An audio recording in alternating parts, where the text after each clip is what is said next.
in terms of melody usage. And for every person you please by using the same melody that they grew up with, you annoy the person who wants something different. And for every person you give something different, you annoy them because they don't have the same melody they grew up with.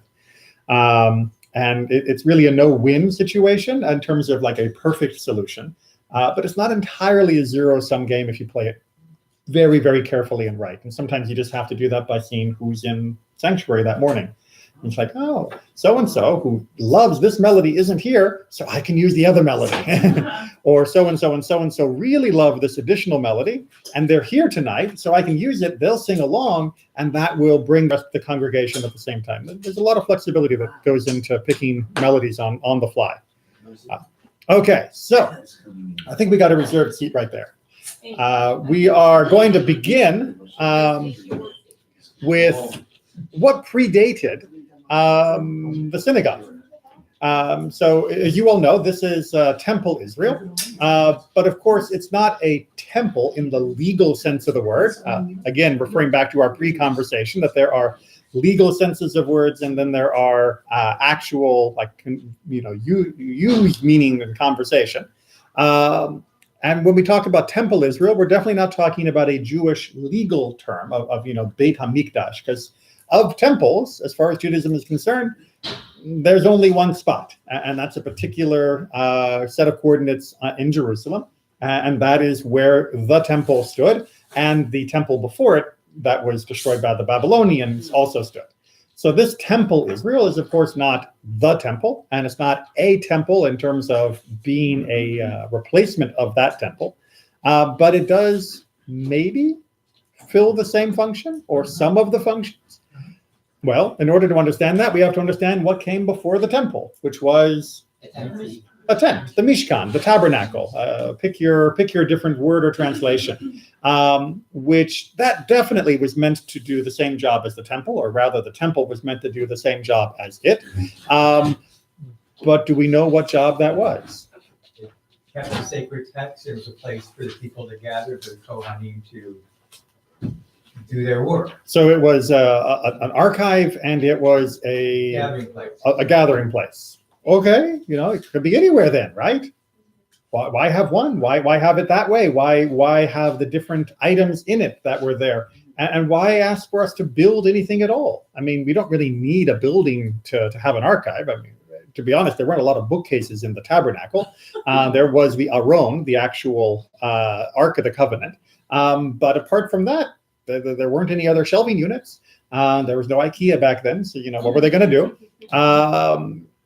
So let's see what God is actually telling us to do, and maybe through it and through also parallels when we talk about the construction of the temple, and through later understanding of what that might have been doing, maybe we can unpack this a little bit more deeply. So we are on page 485 in Parashat Terumah.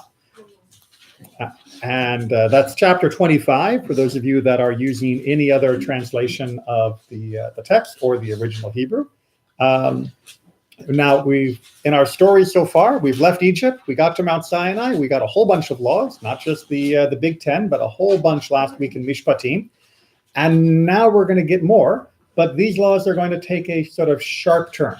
Now, there's a lot of discussion in the classic tradition of whether or not this section of the Torah was written, in quote, out of order. Out of order implies that chronology is the superior way to order things. And that is, by the way, a biased opinion. Who says chronology is the best way to tell a story? Indeed, many stories are not told in strict chronology because sometimes information is better given at different points during the tale.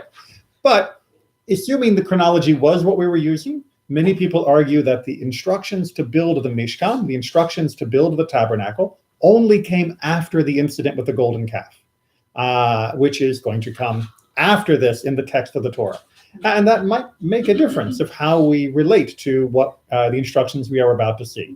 But within the chapter order, it comes right after Mishpatim, perhaps to tell us that in addition to having laws about how we take care of other people's lost property and how we take care of personal injury cases, that the Torah is also interested in how we take care of our relationship with God in more It's a bad word nowadays in more ritual ways.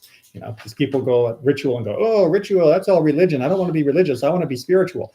And Judaism and the Torah may be trying to say, yeah, those are not opposing forces. And anything that is made to make you feel like they are opposing forces is usually to sell you a copy of their book, rather than any actual truth that may be found therein. So we are on page 485, Parashat Terumah. We're going to start right up at the beginning. And we'll see where we get. Okay, my volunteer ready? Okay. The Lord spoke to Moses, saying, tell the Israelite people to bring me gifts. You shall accept gifts for me from every person whose heart so moves him. And these are the gifts that you shall accept from them: gold, silver, and copper, blue, purple, and crimson yarns, fine linen, goat's hair, tanned ram skins, dolphin skins, and acacia wood, oil for lighting, spices for the anointing oil and for the aromatic incense, lapis lazuli and other stones for setting, for the ephod and for the breastpiece. And let them make me a sanctuary, that I may dwell among them. Exactly as I show you, the pattern of the tabernacle and the pattern of all its furnishings, so shall you make it. Okay, so everyone always asks, I'm just going to head it off with the first. Dolphin skins? Right. So maybe the particular translation of that Hebrew word is still open to debate and discussion. Well, it always has been.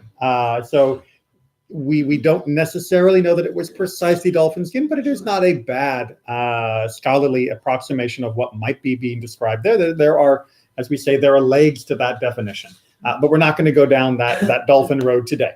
So the dolphin road, yeah. Instead, I think we got one on the end. They're filling up nicely. Almost as crowded as when we have a board meeting. But instead, I want to focus on a few of the other points. So one thing that I want to point at is there in the English that we would otherwise not notice because we don't notice when we use English. It says, I want you to build a sanctuary. Okay? What does sanctuary mean?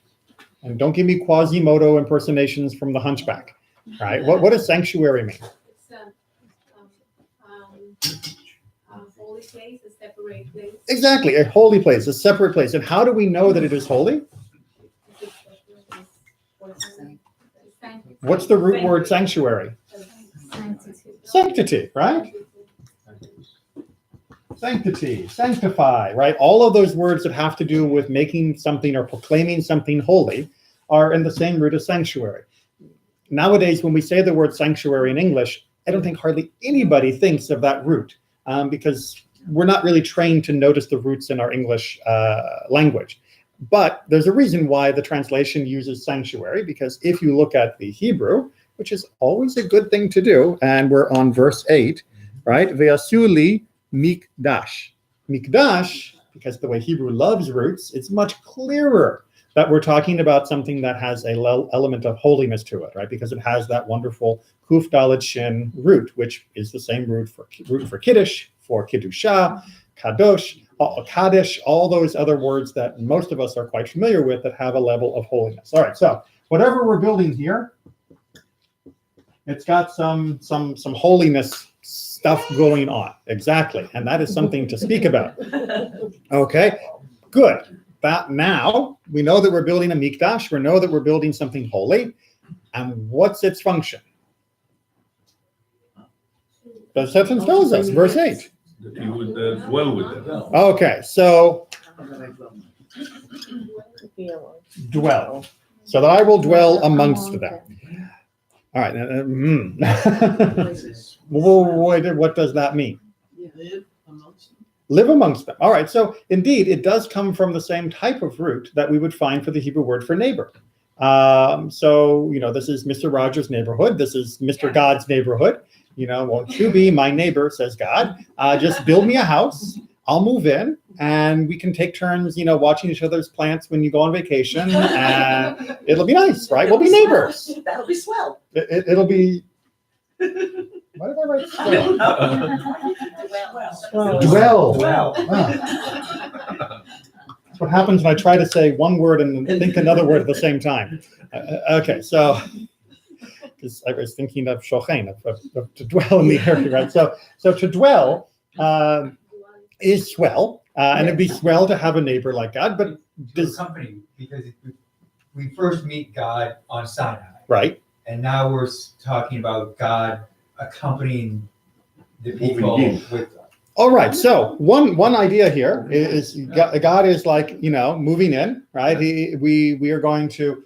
We've had the experience. That's Mount Sinai, right? That's a mountain. It doesn't really look like that, but that's the only mountain I know how to draw. So that's Mount Sinai. And the idea is that there was some sort of godly presence at Mount Sinai. And now we're going to build our very own tent, right? That's the Mishkan, the Tabernacle. And that somehow that'll transfer. And now when we travel, we can take it with us, right? We got lightning in a bottle, right? We can take that wonderful presence of God and schlep it. Wow. That's exciting. And it's exciting. We'll take that wonderful presence of God and we will schlep it wherever we go. But does that mean when God is here that he's not like in India or in Nairobi or in the Yukon? How can God have an address? Well, but it doesn't say that we're going to live in it. No, just because that's all we can understand. I don't think we understand Okay, that well- God is 30 billion light years away and he's here at the same time. It's a place of comfort. It's a free, okay. There you go. My understanding is that if he dwell in it, he is like the seed of all, every man that has to go when they get to the promised land, I guess, they receive everything in that place. Right. And then whatever generations come from it, that seed, that breath, that energy, power, presence, it goes everywhere for generations? Or you talking about at the same Well, time? that's the question: is how can God be here and be elsewhere? Right? If I'm here in the library, right? If I'm in the library, I'm not in my office. If I'm in my office, I'm not in the library. I know that. My children remind me that every day.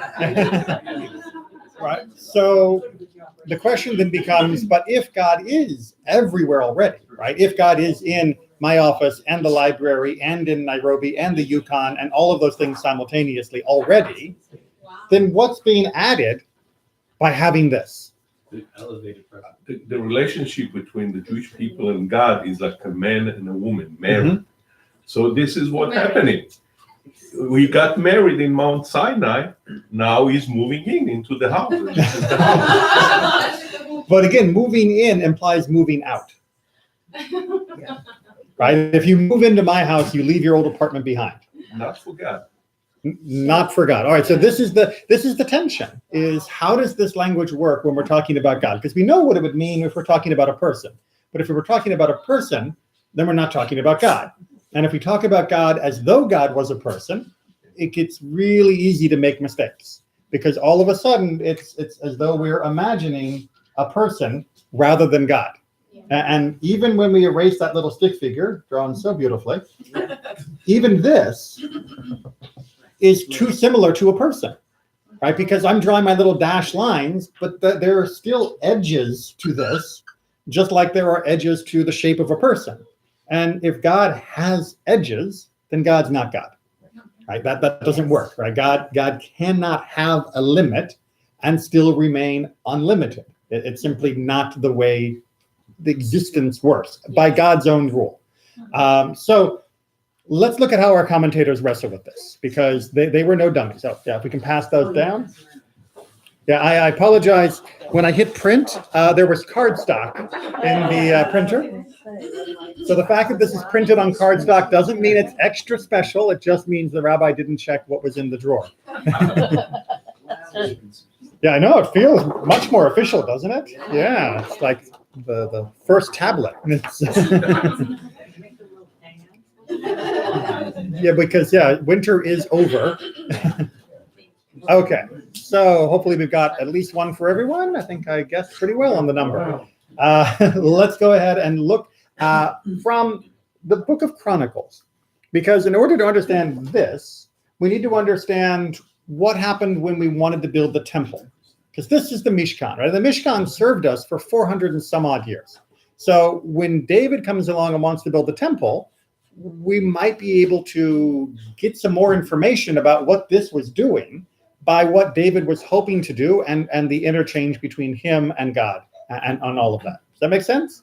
Right? If you want to know what the first one was doing, find out what the replacement was like, and that can tell you backwards what the original was supposed to do.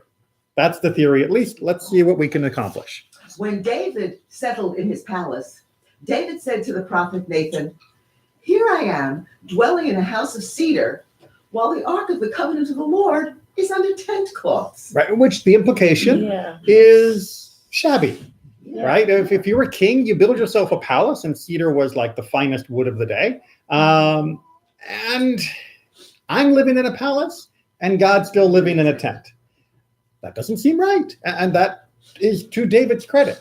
That maybe he should have thought of that before he built himself a palace. But yeah, and maybe also you'll notice he's not saying God's in a tent, so a tent is good enough for me. He's instead saying, I'm in a palace, so a palace must be necessary for God. So there is a certain projection towards God rather than learning an imitation of God. But it's still to his credit that he does not want to be living better off than God is. However, this implication is still sort of addressy, right? After all, if I'm living in a palace, why is God living in a tent? Shows that at this particular point, at least there is a slight, maybe misunderstanding, I hate to criticize David, where he's comparing his own residency to God's residency as though God lived in God's house the same way David lives in his house. And that may be slightly off. Let's see Nathan, the prophet Nathan's response. Nathan says to David, "Do whatever you have in mind, for God is with you." Right, Nathan is like, you know what? God has been supportive of you, and God is on your side, and you have clearly shown yourself to be allied with God. So if you think this is a good idea, go for it. Not so fast. But that same night, the word of God came to Nathan. He said, "Go and say to my servant David, thus said the Lord, you are not the one to build a house for me to dwell in. From the day that I brought out Israel to this day, I have not dwelt in a house, but I have gone from tent to tent and from one tabernacle to another." Right, so the implication here, by the way, is that the various parts of the tabernacle were replaced over time. And of course, we know from the previous parts of the history up to this point that the tabernacle had been moved from place to place to place. So what seems to be the implication there? Is God saying yes to the idea or no to the idea? No. But is God saying no to the idea? He's saying to David. Okay, so that is what's unusual, which is, by the way, one of the reasons why I chose the text from the book of Chronicles rather than the text that comes from the book of Samuel. Because in the book of Samuel, the wording is slightly different. In the book of Samuel, it's almost a rhetorical question. Are you the one to build me a house? Whereas here, it's you are not the one to build me a house. There's slight variations between books of Samuel and Kings and the Chronicles in certain places, which can sometimes help us read more clearly by reading both ways. It's hard to get all the information, but sometimes with two different versions, it makes it much easier to fill in what the intention was. So what seems to be the intention here? Is the idea of a temple bad? No. Not really. well, it's not 100% clear, right? It doesn't seem like it's off the table. It seems more like God is saying David building the temple is off the table, which we'll get to the explanation in just a second. But instead, it's God doesn't still seem to be asking for the temple. And he doesn't seem to be complaining about his condition. If you keep reading. "As I moved about wherever Israel went, did I ever reproach any of the judges of Israel whom I appointed to care for my people Israel? Why have you not built me a house of cedar?" Right? Was this ever on God's wish list? Right? It wasn't on God's bucket list because God doesn't have a bucket. Remember, we just saw in Parashat Terumah that when God does have a list of things he wants, he has no problem telling us what people need to bring. right? Bring the gold, bring the silver, bring the skins of whatever animal that may or may not be a dolphin, right? That God has no problem making a wish list. And God never wished for a house of cedar. So is God for it or against it? Well, it seems to be that God is slightly ambivalent towards the idea of having this building that David is proposing, but that he is opposed to David himself building whatever it might be. And that is going to be linked to something that comes from a little bit later on in the book of Chronicles. You have shed much blood and have fought many wars. You are not to build a house for my name, because you have shed much blood on the earth in my sight. Sorry, that should be a capital M in my sight, at least in the English. So what's God's explanation to David for why he can't build it? He's killed too many people. So no? I think he's talking about the husband Uriah. Uriah. Yeah. Right. So one interpretation, right? One interpretation is, you know what? You arranged for someone to leave this earth a little early in order that you could be with his wife. And we can argue about the legal definition of murder, like we were before the class started. But it definitely was something that that the prophet Nathan said was a bad thing. So perhaps the blood that's being referred to is the blood of Uriah. But it doesn't seem to be only you have shed much blood and have fought many wars. And you have shed much blood. So no matter how much blood one guy has, it's still just one guy, right? I mean, even if he had killed Uriah himself and like shook him up and down and drained every drop out of it, that's still not a whole lot of blood, right? It sounds like God is more upset that David has been fighting wars, multiple full-on conflicts and wars, not just that David may or may not have arranged for one person to shuffle off a little bit prematurely. That sounds fair, yes? But wasn't he ordered to do those wars? Yeah, kind of. So read Malbim's commentary. Because he spilled blood unnecessarily in the optional wars he waged. So first thing we have from Malbim, he's going to cover 2 points, but the first thing he covers is that there were wars that David waged that were optional, right? So there's Milchemet Mitzvah and Milchemet Reshut in Jewish legal theory. Right, Milchemet Mitzvah, the obligatory wars, the commanded wars, those are wars that I think most of us can understand, right? If somebody comes to invade your country, you have an obligation to fight back. Right? Jews are not pacifist by our theology, and in fact, you are obligated to fight back against people that are attacking or invading. The initial wars of Joshua to bring us into the land of Israel, those were considered mitzvah. However, once we were in our land and no one was harassing us, choosing to invade the next country over, that's a Melchemet Reshut. That is a permitted war, but not an obligatory war.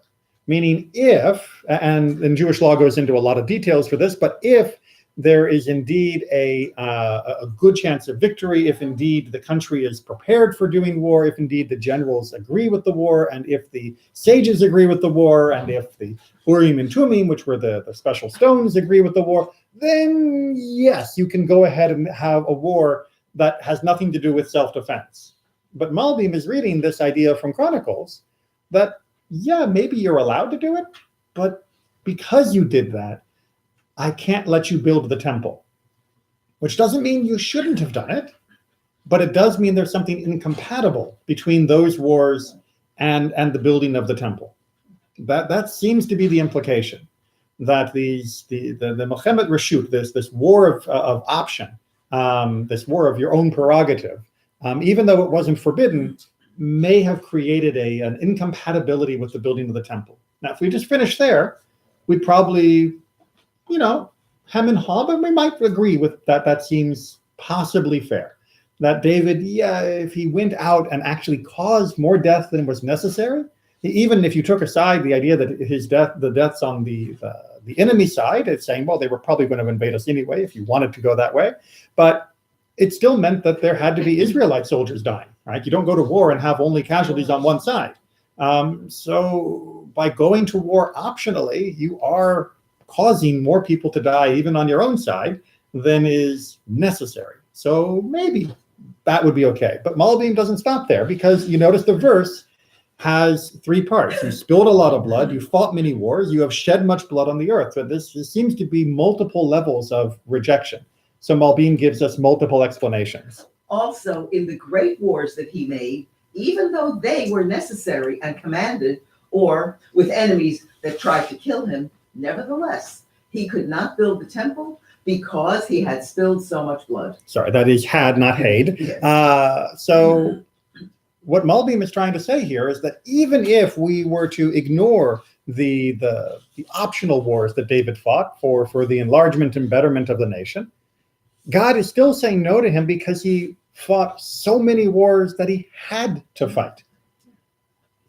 I mean, that doesn't sound fair, right? For those of us who have grown up in the latter half of the 20th century or in the 21st, we have learned that when soldiers come back from a war, even a war we didn't agree with, that we should not treat them badly, right? That the soldiers of the US should be treated with honor and respect for the duty that they performed, even if we disagree with the politics that sometimes led to that duty. And that's been something that has been really, I think, drilled into us, and rightly so, over the latter half of the 20th century. This seems to be saying, imagine, if you will, that Dwight Eisenhower, coming back after having won the war to end the evil of Nazis and of fascism throughout Europe, that he should not be given the honor of building something comparable to the temple because he fought in that war and he led that war.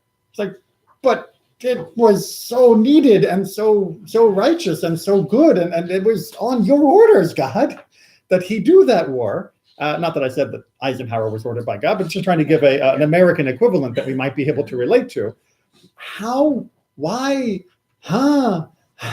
It just doesn't seem quite to fit, right? If it was just the idea that he had caused Uriah to die early, I can sort of understand that, but the fact is that's not the way the verse is described. The verse says David was too much a man of war, and therefore he was ineligible for building the temple. And I would like to argue that that means that there is something about the temple and war that are incompatible, even when the war is right? Even when the war is necessary. And that's something that we sometimes have trouble internalizing, because we have taken on this idea that, that the war, if it's right, the war, should be, the person should be honored for it, and there shouldn't be any, in quote, stigma. And this feels almost like there's a stigma against a person who did a noble and courageous and amazing thing. And that doesn't, at least for myself, and I'm maybe projecting, but I think probably for most of us, that doesn't seem to fit well, right? It doesn't seem to sit right. If something was noble and right, and now there is a stigma against being able to do something else that is noble and right. So any ideas of how we can reconcile that before we get to what our tradition tries to do? It's not the right time. There's the Sabbath is a separate day. There's some generations are going to be living at a time that's different.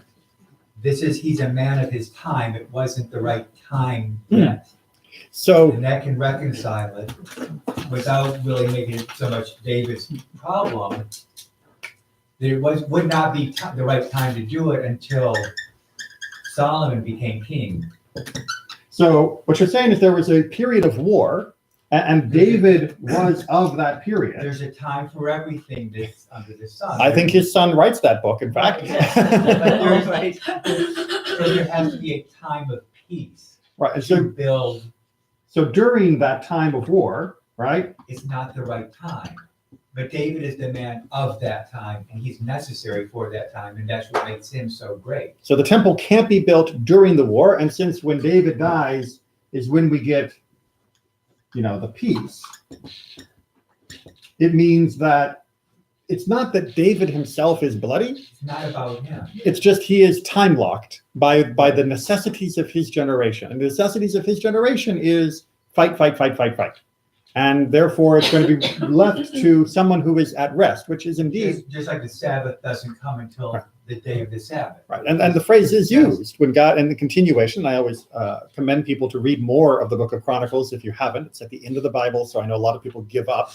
But if you keep reading, it goes on to say that it will have to be given to a son who is at peace, right, who is at rest, in order to be able to build the temple. So one way to get David off the hook is to say it's not about David, it's about his time zone. And he's just in the wrong time zone to build it, right? If David were living here, then he would have been perfectly fine doing it. So then it's not actually his fault, so to speak. I think there is a requirement by God that the temple will be built without metal tools, because metal tools are war tools. Right. So the altar cannot be carved with iron tools and Iron such. tools. And indeed, there's the Midrash says that this is because you can't use an implement for taking life at a place to build the temple, because the temple is about life, about a positive aspect of life, right? So Creating life, protecting life. So David was an implement for taking life, Yeah. so he can't build the temple. So in a sense, yes, David was a weapon of war. He couldn't be a tool for peace. But that had to come first so that there could be peace. Unfortunately, right? But unfortunately, that meant that he couldn't be the implement. He could not be the tool for both jobs. Right. Just out of curiosity, though, didn't the priests who served in the temple, didn't they fight in the wars too, like in the Maccabees? So the idea that other people would have had to have fought, or at least gone to battle and approve of the battle, is absolutely true, right? So the Kohanim had to go with the soldiers to give certain speeches and to be there for them. I don't know whether the Kohanim themselves were required to take up arms. I don't remember that specifically being stated. I know Mattathias stood up. Which is a very different circumstance, and their particular family history is complicated. But here it does seem to be that there is an emphasis on the temple as being a symbol of peace. So there's one other thing I'd like to suggest, which is to say that if the temple were built by a warrior, that it would be a symbol of conquest, that it would be a symbol of triumph.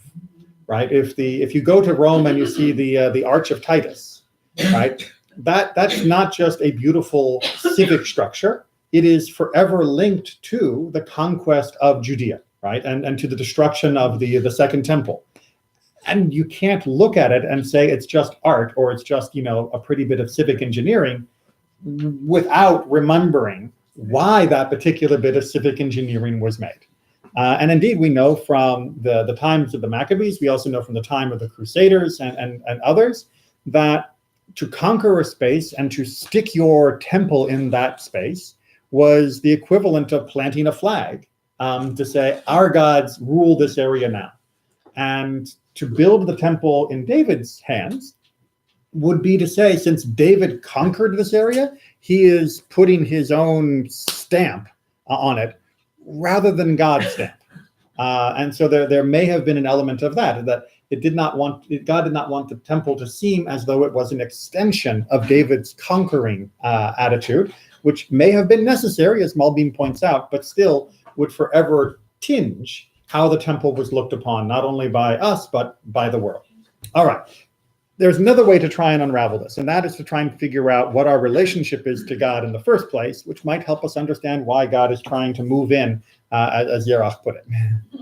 It is written, Moses commanded us a law, even the inheritance, morashah, of the congregation of Jacob. Which many people here in this room, I'm sure, know, but you probably know it better in the Hebrew for once. Torah, Torah, Torah, Torah, Torah, Torah, Torah, Siva Lanu Moshe. Right? That's the phrase that we're talking about here. So if you ever wonder what you're chanting or what it actually means on a spiritual level more than just a literal level, here we go. Do not read the word as morashah, but ne'orasa, betrothed. For just as a bridegroom, so long as he has not married his betrothed, is a visitor in the house of his father-in-law. After he has married her, her father comes to her. Thus, before the Torah was given to Israel, Moses went up to God. But after the Torah had been given, God said to Moses, and let them make me a sanctuary that I may dwell among them. All right, so Yera, right on the money for the Midrash, right? This is our father-ish in-law husband moving in, right? So it's a complicated mixed metaphor here, but who's the bride? We are, right? Almost always you will find in the metaphor of the sages that we are the bride whenever dealing with the relationship between us and God or other types of metaphors like that. So we are the bride, we're getting married. And when we get married, we're getting married to God. But since it sounds a little weird in the metaphorical sense to say, and then the groom comes to live with the bride, because that isn't what actually happened biblically. But what happened biblically would be the bride would go to move with the groom. But they then do a little leap of metaphorical logic and say, and of course, then the father moves in, right? That would be the normal pattern. And so that is the idea. Extended households were the norm for almost all of human history up until the middle of the 20th century, where we broke things. So this idea of we visited God during the courting, and now that the marriage is done, now that we've gotten the Torah and we're firmly attached, we're betrothed to God, now God is going to move in. So it seems to be reinforcing this idea of locationality of God, that the presence of God is a particularly located in a particular spot, unless you unpack this as metaphor, which obviously is what it's meant to be, which is to say, it's not about this metaphor of the Midrash is not about trying to teach us of where God gets his mail, but it's trying to teach us about what the relationship between us and God is supposed to be.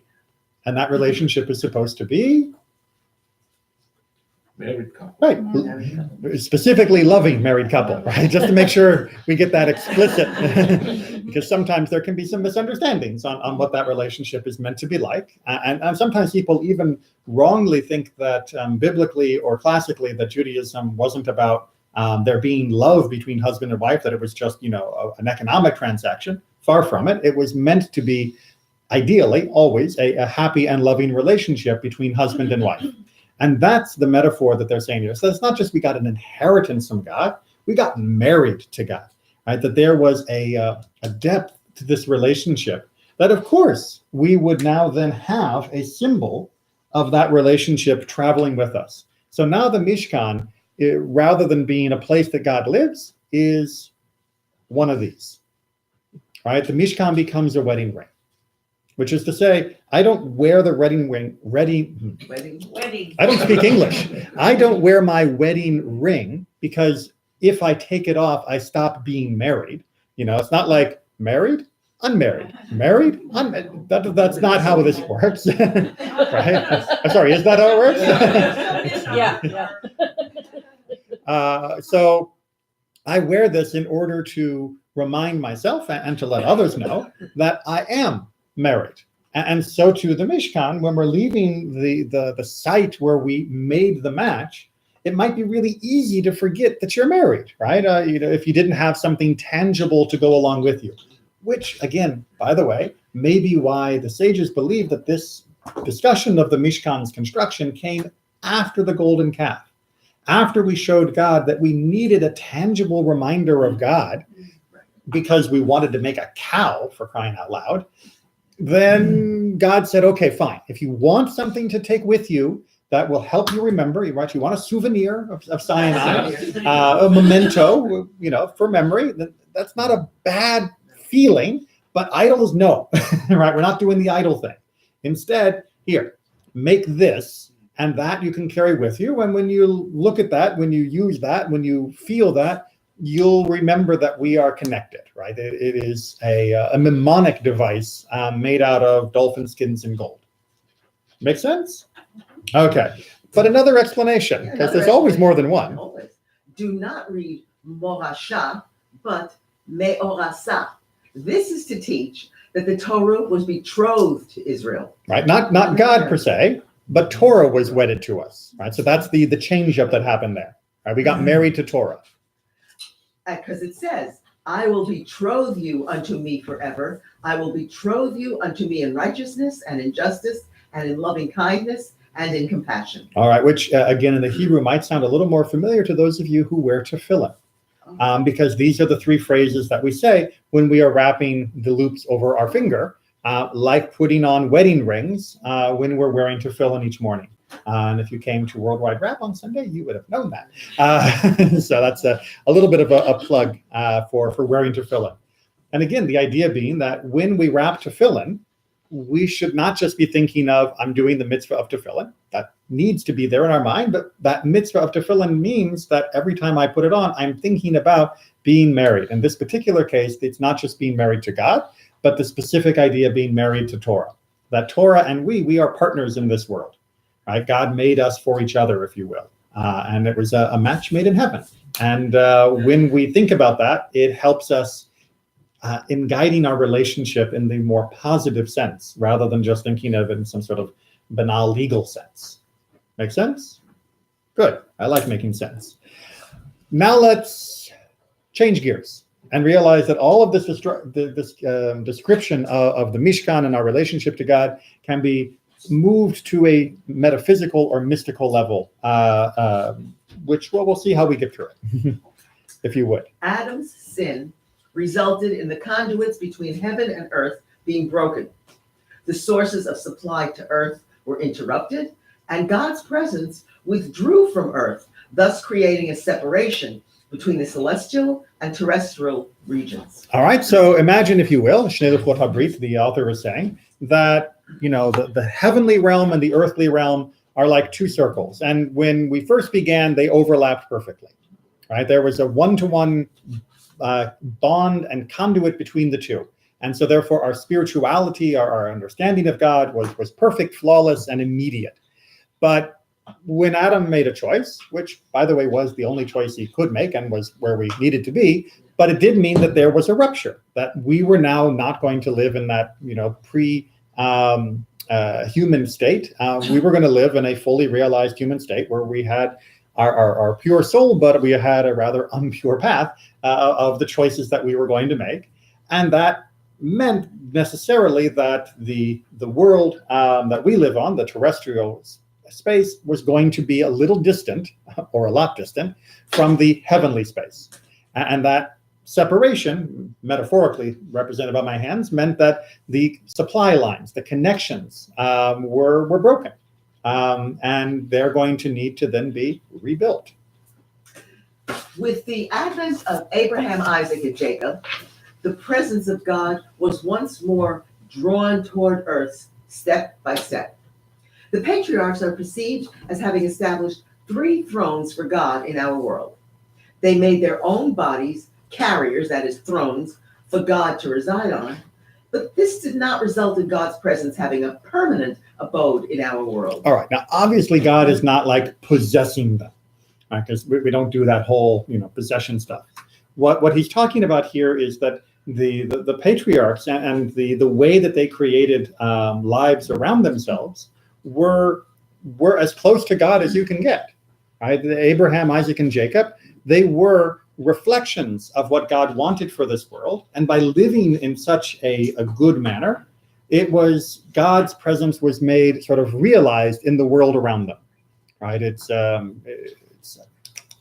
do they call that? Fiber optics, little fibers that can carry light, right? They polish themselves to the point that light could shine out. And then that light, technically wanted to shine out all of us, but most of us are a little too dim or grubby for it to shine out. But these guys, they shone. But the problem was they die, right? It happens to all of us. And therefore, when they die, that conduit is now broken again. It's not a permanent connection.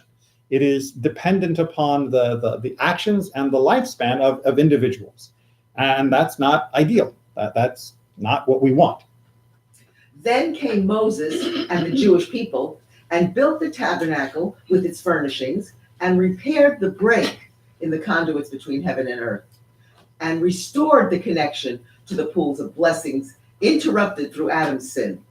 They succeeded in drawing down life-giving waters from the celestial regions. All right. So notice what Shnei Luchot HaBrit is trying to say here is not that it is God moving from place to place, but it is instead like moving the mouth of a well from place to place, right? It is moving the connection point from place to place.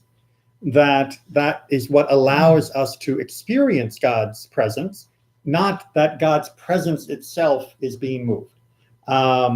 It's another way to look at it might be like having a big telescope, right? When you move a telescope from place to place and you look through it, you can see distant objects much more closely. You didn't move the moon when you look through the telescope, right? The moon doesn't actually change just because I'm looking at it, but my ability to see the moon more clearly changes by using that point to look through rather than some other point around the area.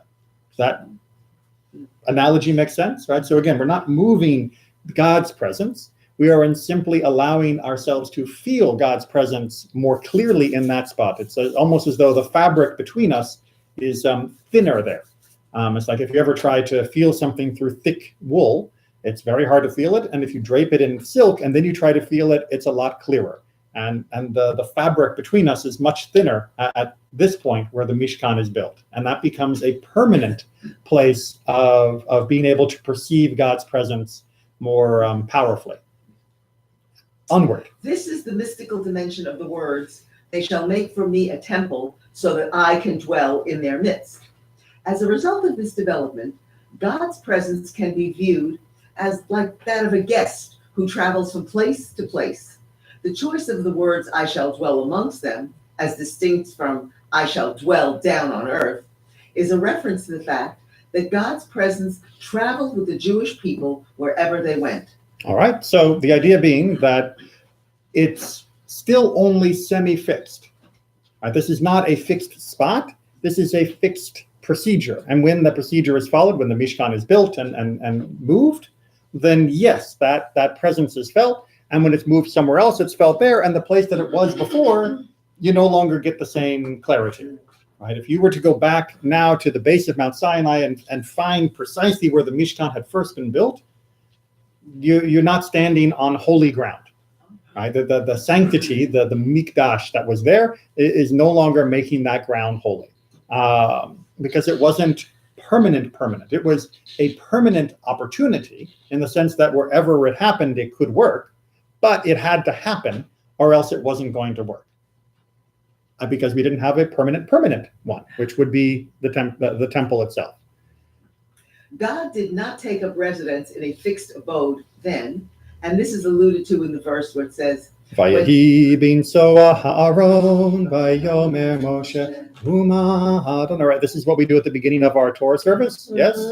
So why do we do this at the beginning of the Torah service? Well, what is the translation? The translation is, whenever the Holy Ark would start traveling. Right, so the point is, if the ark is moving, then so is our telescope, right? So is the mouth of the well of our spirituality, of the pipe exit. And therefore, we don't have a fixed permanent location for this to happen. And we get reminded of that every time when we do the Torah service, which, by the way, also reminds us, the contemporary Jewish people, that just because we're not standing in Jerusalem doesn't mean we're not connected to God.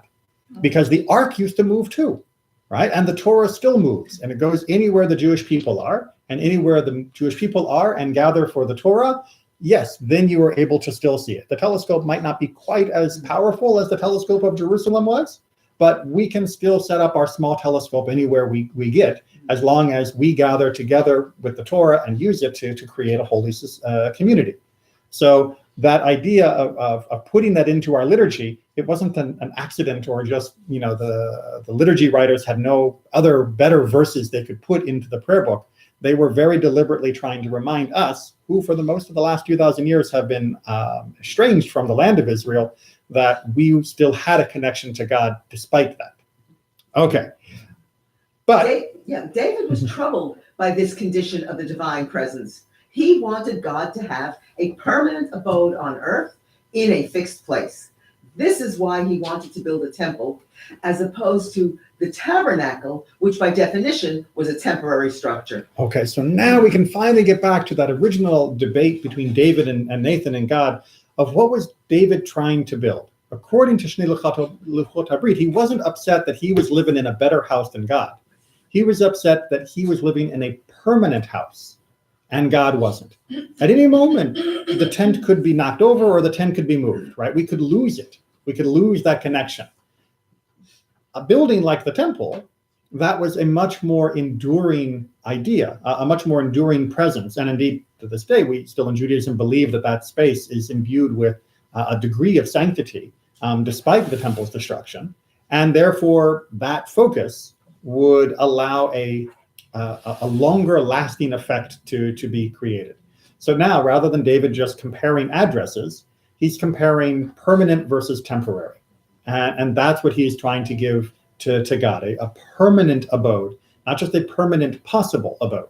And God is still saying it's not about the wood, right? It's about what you do. And that's why there's always been in Judaism a certain, we love the concept of the temple and we love what it stands for, because it stands for this idea of there being a permanent, enduring connection between God and humanity.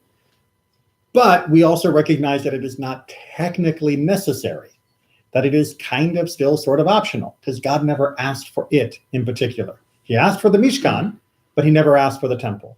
And that's highlighted by going back to our initial section of Terumah, when God is asking for gifts. But it's also turns out to be, in retrospect, quite brilliant, because it has kept us surviving these last 2,000 years. Because if we had to only be in that temple and we couldn't pray to God, we would have disappeared. But by being able to take it with us, whatever country we were thrown out of, we could take it with us and take it to wherever we landed and keep going. It means we're still here. It's almost as though God knew that might be needed. But David didn't, right? David did not. David was standing at the apex of his power. He was standing on the bodies of all of his slain and saying, I've won, right? And now that I've won, we put down roots. I've got my temple and I'm planning to give it to my son. And I've got my palace and I'm planning to give it to my son, and he'll give it to his son, and on and on and on. And our line will go forever, because that's what God told me. He kind of misunderstood that point. That it wasn't that there will always be a Davidic king. It's if there is a king, it will always be Davidic, which still leaves a big if on whether there is or is not a king. And he then thought there should be something comparable for God. And God's like, well, if you want to, but it's not like this is going to be here forever. And that sort of is why we get back to this idea of it being optional, that God and God asking for what we wanted to give, rather than demanding that such a thing be built. And the Lord spoke with Moshe, saying, speak to the children of Israel, that they shall set apart, that is, take before me a separation. The Terumah, right? The Terumah, of everyone whose heart is willing, but not by constraint. You shall take my separation. Right. So this is from Targum Yonatan, which is an Aramaic translation of the Torah. And sometimes he will add additional explanatory notes into the translation, because translating from Hebrew to English is not easy to do without notes, and translating from Hebrew to Aramaic is not easy to do without notes. And they didn't really have footnotes when he was doing his translation. So he just slide them in every now and then. And what he's adding here is the idea that these gifts were definitely not meant to be coerced, that the gifts were always meant to be voluntary, that the people had to want to build the Mishkan. They had to want that feeling of God's presence, which is going to be hard to reconcile with what happens with the building of the temple. When Solomon comes along in the time of peace and he builds the temple, he has a very different motto for how he gathers his supplies. This is taken from the Book of Kings. King Solomon imposed forced labor on all Israel. The levy came to 30,000 men. Forced labor, by the way, was a form of taxes, right? So you would do work for the government, literally their work, right? Rather than working and paying money, you would physically go to where they told you to work, and you would do their work. So that this Military. was what? Military. Yeah. Well, like a draft, but it was but it wasn't just standing around with a spear. It was with a shovel. Yeah. I see it says the Lebanon. Is that different than the country?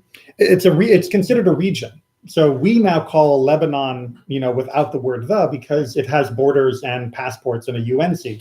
But it's really in biblical times, the Lebanon, Ha-Lebanon, was just an area that is overlapping the modern country. So that it's still, if you're thinking geographically what he's talking about, you're right.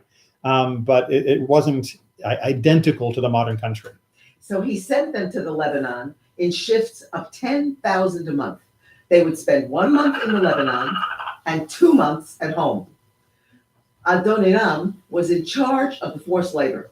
Solomon also had 70,000 porters and 80,000 quarriers in the hills, apart from Solomon's 3,300 officials who were in charge of the work and supervised the gangs doing the work. Because there's always been middle management. We always had to have supervisors. So when Solomon did this building, and many other building projects as well during his reign, not exactly free will offerings, right? Not exactly from the lev, not exactly from the heart. This was something that he believed was absolutely right and essential, and which we saw God was more or less inclined to go along with when done at the correct time in the correct way. But it's not as though Solomon just said, hey, everybody, how about if we upgrade this Mishkan to a permanent thing? You guys bring whatever you want, and we'll see what we get, and then we'll build it out of that. He went, nope, this is what we're building. And you are going to do stonework, and you are going to get the wood, and you are going to sew, and we're going to make it. And we're also going to make my bigger palace, and we're going to make the stables, and we're going to make lots of other building projects. And unfortunately, by the time Solomon is done with all of his building and finally passes away, when he dies, the people of the nation come to the new king, his son, Rehoboam, and say, hey, you know, your dad got a little rough on all that forced labor stuff. Maybe you could cool it a bit. And he takes the advice against the elders. He goes with the advice of his drinking buddies and says, you think my dad was bad? I'm going to be worse. And the nation is split. That's when the country is split, and we have a civil war. And the 10 tribes go to the north, and the other 2 tribes stay in the south in Judah. And that's the whole rest of the book of Kings is all about in between the interactions. And then the northern tribes are destroyed by the Assyrians. That's when we talk about the 10 lost tribes. We're talking about the people from those tribes that were carried off, and we never heard from them ever again. So that really began, that whole friction that would tear apart the country began with the building of the temple, because it was done in this way, along with all of his other projects. And that is a shame, because as we saw, the temple was designed for peace, right? The temple was designed in order for there to be a permanent reminder and place of reflection upon God's presence in the earth. And that was supposed to bring us together, not just us, but everybody in the world. But unfortunately, things got a little out of hand, as they often do, which is why we're very thankful that our Torah and our Judaism is still portable.